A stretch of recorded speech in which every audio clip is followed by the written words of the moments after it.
Life had a funny way of unfolding in our small, suburban corner of the world. I, Nancy, navigated the steady ebb and flow of life as a bank teller, while my husband, Tom, managed the intricate dance of municipal politics. Our home was a testament to Tom's family, a house passed down through generations, now echoing with the remnants of our conversations and debates. It was a typical Thursday evening, and I was rummaging through the kitchen, prepping for dinner. The aroma of cooking filled the air, a small comfort in the otherwise silent house. "Tom, dinner's nearly ready," I called out, my voice bouncing off the walls. He strolled into the kitchen, his face buried in the day's mail. Smells good. What's the occasion?" His voice carried a hint of sarcasm, typical after a long day at the office. "Just trying to keep things interesting," I replied, setting the table. "You know, spice up our routine." Tom smirked, dropping the pile of envelopes on the counter. "Routine is good, Nancy. Keeps things predictable." That was Tom, always preferring the predictable, the controlled, and the comfortable. I often wondered what ran through his mind as he sifted through city issues, what dreams he chased within the confines of his calculated world. As we sat down to eat, the conversation drifted to mundane things, the leaky faucet, the Jones' new car, and the upcoming city council meeting. It was all so painfully normal until the mention of my family. "So, your nephew's coming this weekend?" Tom asked, his fork pausing midair. "Yeah, they are. Bobby's got a soccer game nearby. Thought they'd crash here afterward," I replied, trying to gauge his reaction. Tom's face hardened slightly. "Great, more chaos. Just what we need." "Oh, come on, Tom. They're just kids. Plus, it's nice having family around, don't you think?" I chided, hoping to lighten his mood. "Family's fine in small doses. But your brother's kids, they run around like wild animals. And that farm smell seems to follow them here." His words stung, an all too frequent reminder of the life I left behind and the world he never understood or cared to. "They're just excited, Tom. And they're my family." "They're part of me," I said firmly, my patience waning. Tom sighed, putting down his fork. I know. But can't they just tone it down a bit?" I shook my head, frustration simmering beneath the surface. "They're kids, Tom. They don't tone it down. That's what kids do. They play, they laugh, they make noise." The rest of the meal passed in a tense silence, the clinking of cutlery against plates filling the void between us. It was in these moments that I felt the distance growing, the gap widening between his world and mine. The morning buzzed with the usual flurry of activity, the kind that fills every working household. I was gulping down my coffee, already running through the day's tasks in my head, when my phone rang. It was an unusual time for a call, and seeing my brother's name flash on the screen sent a ripple of worry through me. "Hey, Jake, what's up?" I answered, trying to keep my voice even. "Nancy, it's Dad. He's sick, real sick." Jake's voice was strained, each word heavy with concern. I felt the air leave the room, my hand tightening around the phone. "What do you mean sick? What's happened?" "He's got cancer, Nancy. It's bad. The doctors are talking all sorts of treatments, but it's gonna cost a fortune." Jake's voice broke, the reality of our situation setting in. My mind raced, thoughts of Dad, the farm, and those childhood days flooding back. Okay. Let's figure this out. How much are we talking about? I can help." I could hear the hesitation in Jake's voice. "It's a lot, Nancy. More than any of us got. They're talking about treatments, chemo, maybe more. It's all just a lot." My heart ached, an overwhelming urge to fix it all taking hold. "I'll talk to Tom. We can use some savings, maybe get a loan. We'll find a way." With a heavy heart, I hung up and turned to find Tom standing in the doorway, a questioning look on his face. "Everything okay?" he asked, his voice laced with a casual concern. I took a deep breath, the weight of the news anchoring me to the spot. "It's my dad. He's sick, really sick. Cancer. It's bad, Tom. Tom's expression shifted, the news landing with a thud. Jesus, Nancy. I'm sorry. What do you need? We need money for treatment. A lot of it. I want to help, Tom. I need to help, I said, the words tumbling out, a mix of desperation and determination. Tom ran a hand through his hair, the gears turning. Money, huh? That's gonna be tight.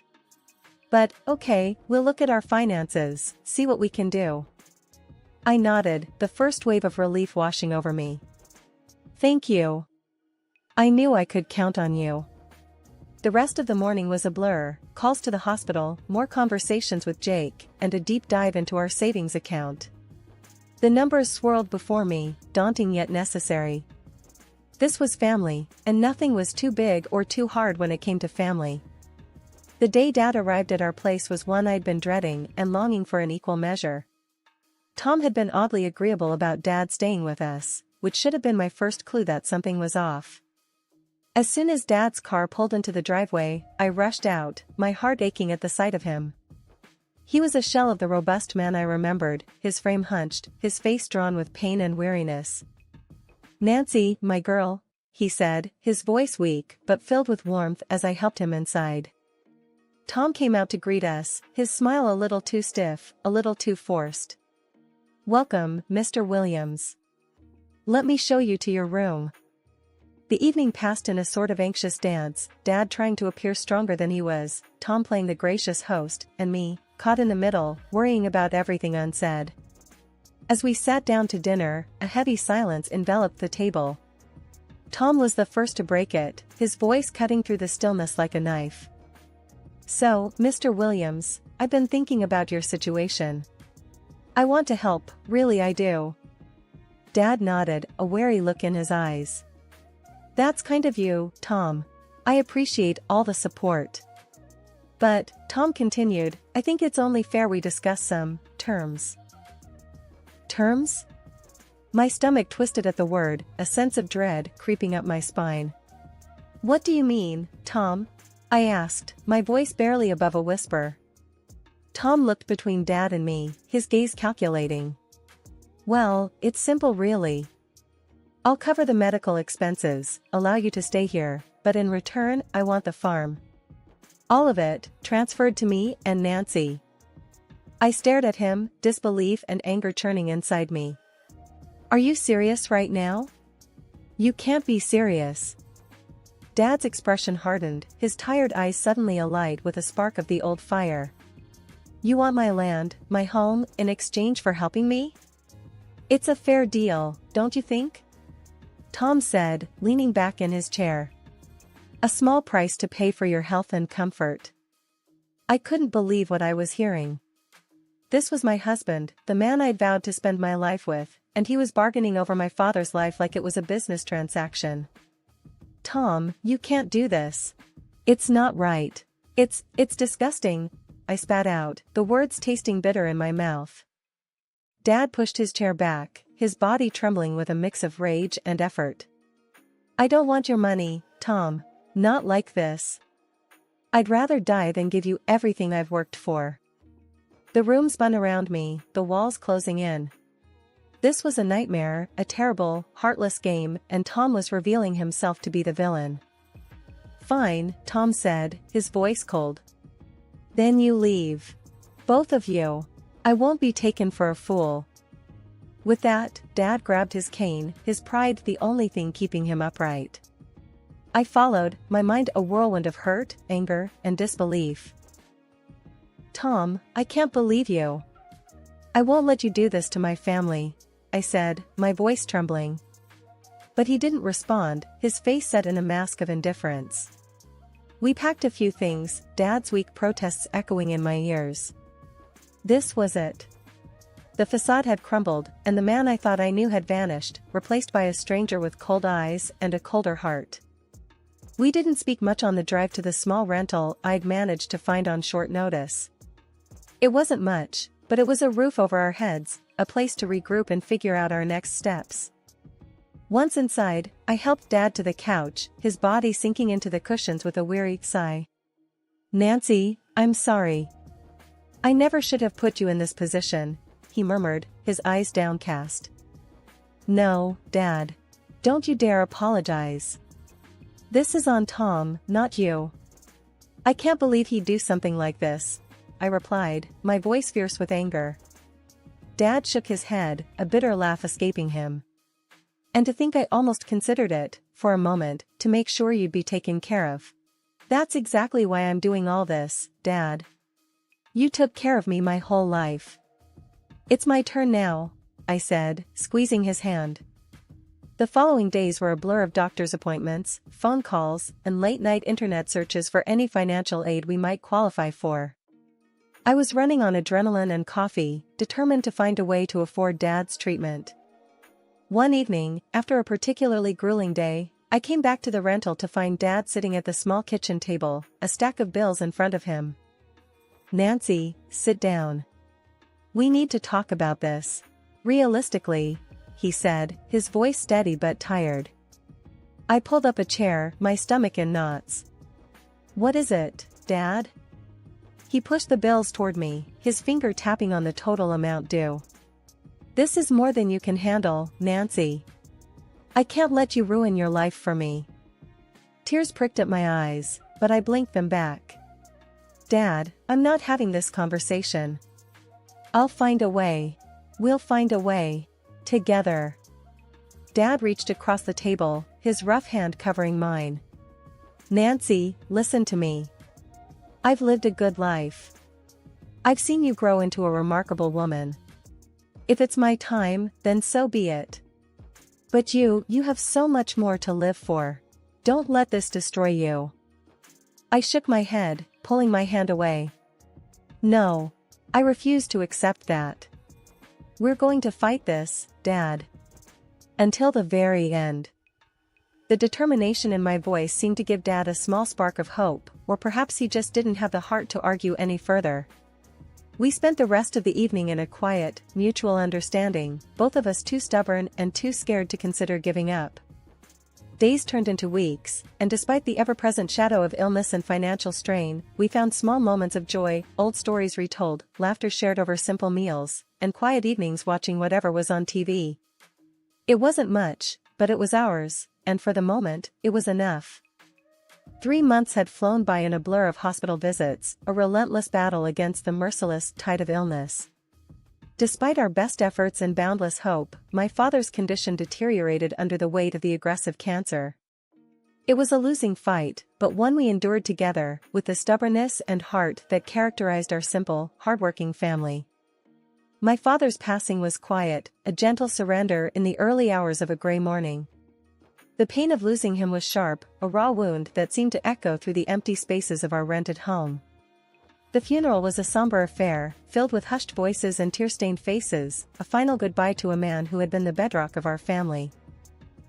After the guests had left, the condolences spoken, and the last of the dishes put away, I sat with my brother, Jake, on the porch of our family home. The air was heavy with unspoken words, a shared grief hanging between us. "Emma, he was so proud of you. We both are. You did everything you could." I nodded, the weight of grief a tangible thing on my shoulders. "I just wish it could have been different." Jake hugged me, and we stood there, in the fading light, saying goodbye to our father, to a part of our lives that we'd never get back. The days after the funeral were heavy and quiet, filled with the kind of emptiness that follows a storm.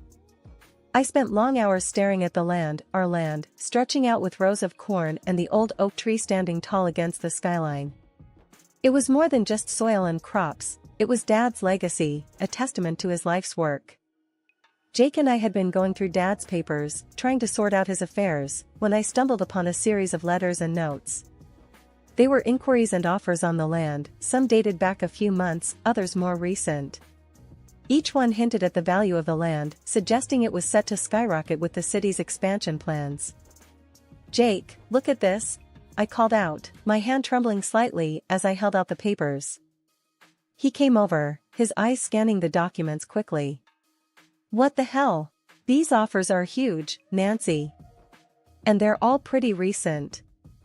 I nodded, the pieces of the puzzle starting to click into place. It makes sense now. This is why Tom was so eager to get his hands on the land. He knew about this, somehow. He knew and tried to use Dad's illness to pressure us into signing it over. Jake's face darkened, a mix of anger and disbelief etched into his features. That snake. Using our own dad's sickness for his gain. We've got to do something about this, Nancy.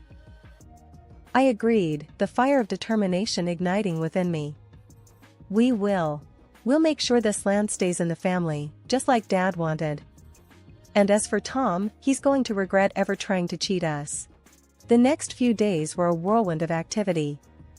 We met with lawyers, talked to the city planners, and started to piece together a plan. The land was indeed about to become very valuable, and we were determined to protect it, to ensure it benefited the family and honored Dad's memory. But as we dug deeper, the reality of the situation became clear. We were up against more than just greedy land speculators, we were dealing with a network of information and influence, and at the center of it all was Tom. One evening, as Jake and I sat exhausted from another day of meetings and calls, the phone rang. It was Tom, his voice smooth and eerily calm. Nancy, we need to talk. I've been hearing things about the land.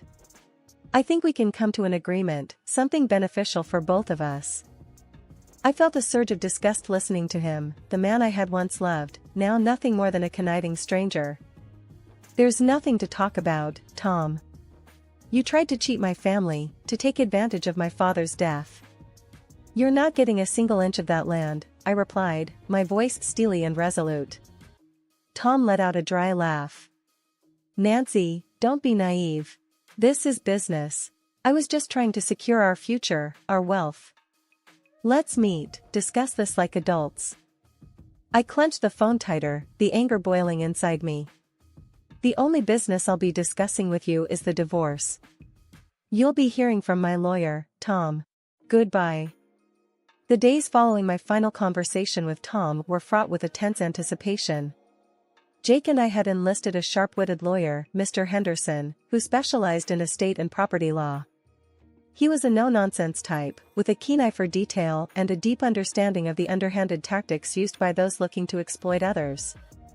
We sat in Mr. Henderson's office, the walls lined with legal tomes and certificates, as he laid out the strategy. Now, Nancy and Jake, I've seen this type of thing before. Wealthy individuals trying to cash in on insider information. It's illegal and immoral. We're going to fight this, and we're going to win. I nodded, my resolve hardening. What do we need to do? I want to make sure Tom pays for what he tried to do. Mr. Henderson adjusted his glasses, his eyes sharp. First, we gather all the evidence. The offers on the land, the communications from Tom, anything that can show his intent and knowledge of the land's value. Jake leaned forward, his brow furrowed.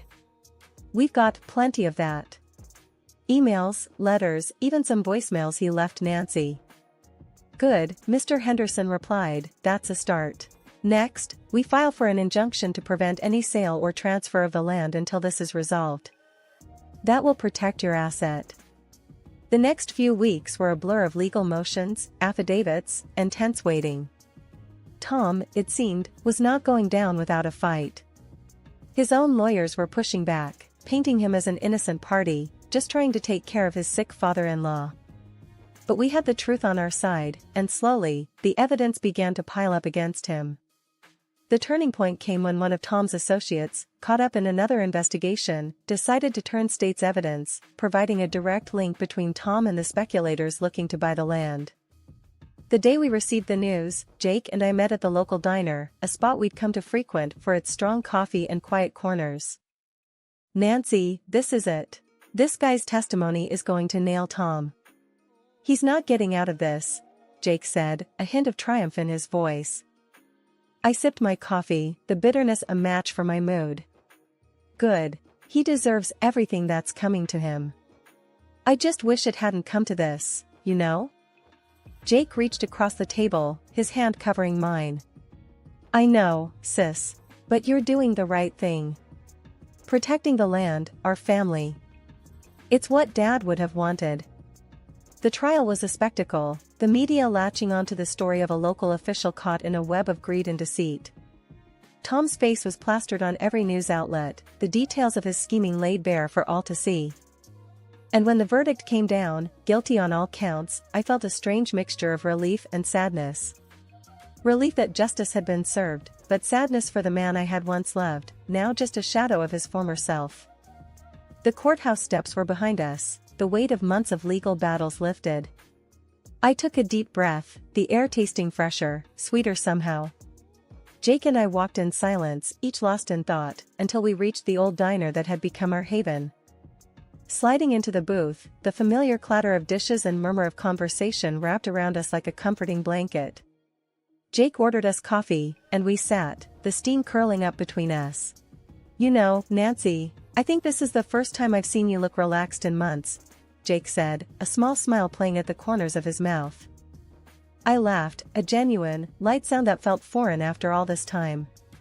"Yeah, it's over, isn't it? I can finally move on, start fresh." He nodded, his eyes warm. "You've got a whole new life ahead of you, sis. What's the plan?"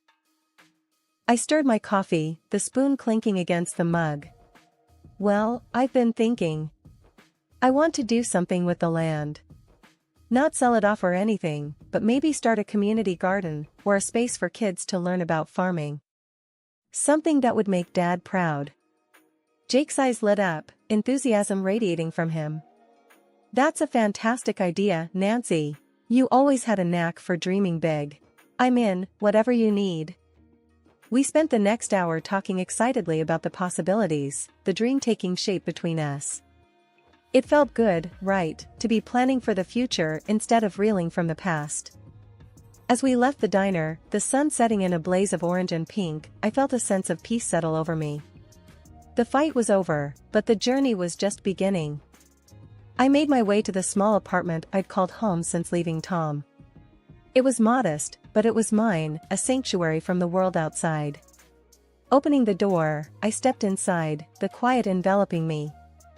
I wandered over to the window, the view stretching out to the city skyline in the distance. The land, our land, lay between here and there, a green expanse filled with potential and promise. The phone rang, startling me from my reverie. I picked it up, a familiar voice on the other end. "Hey, Emma, it's Lucy, from the bank. I heard about everything, and I just wanted to say, if you need anything, we're all here for you." I smiled, touched by the offer. "Thanks, Lucy. I appreciate it. Actually, there might be something. I'm thinking of starting a project on the land, something community-focused. Maybe the bank could be a part of it?" Lucy's excitement was palpable, even through the phone. "Absolutely, Emma. That sounds amazing. Let's set up a meeting, talk about what you need. We'd love to be involved." Hanging up, I felt a surge of excitement. The project was more than just a dream now, it was a possibility, a real, tangible future. I sat down, a small notebook and pen in hand, and began to jot down ideas, plans, names. The page filled up quickly, a testament to the flurry of thoughts and hopes swirling through my mind. It was a new beginning, not just for me, but for the community, for the legacy of the land. And as I wrote, I could almost feel Dad's presence, his quiet strength and unwavering support guiding me forward. The path ahead was uncharted, filled with challenges and opportunities, but I was ready. Ready to build, to grow, and to thrive. This was more than just a new chapter, it was a whole new book, and I was the author, pen in hand, ready to write a story of hope, perseverance, and renewal. The end was just the beginning.